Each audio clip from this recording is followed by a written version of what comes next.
One of the biggest stories this offseason for San Francisco has been their contract negotiations with Brandon Aiyuk. He's coming off a year in which he picked up nearly 1,400 yards, and it's his second year receiving 1,000 yards or more. Therefore, with Aiyuk seeking his first major contract, it's a little bit unsurprising he's looking to get the maximum amount of money he can from San Francisco. But with John Lynch and Parag Marathe, they're always looking for a team-friendly deal, and they're unwilling to pay Brandon Aiyuk's asking price of $30 million.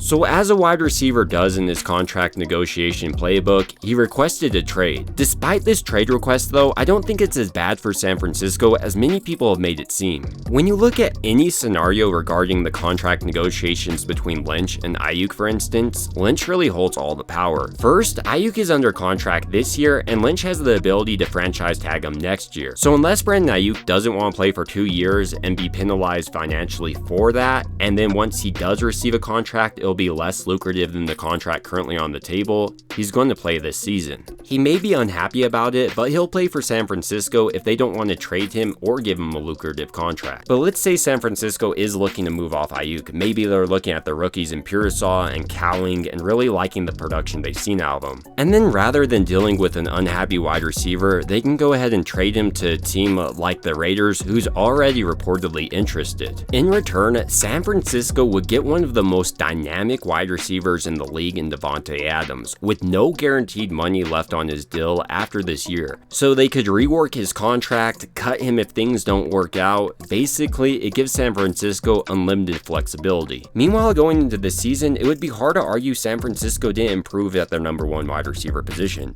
I'm a huge fan of Aiyuk, but for a 1-year run for a Super Bowl, Adams would seemingly be an upgrade. And from things that recently came out, it does seem like Adams would be happier with San Francisco. I gotta get the fuck out of here before I lose my fucking life. I ain't never been hit this many fucking times in my career. Every game I get fucked up.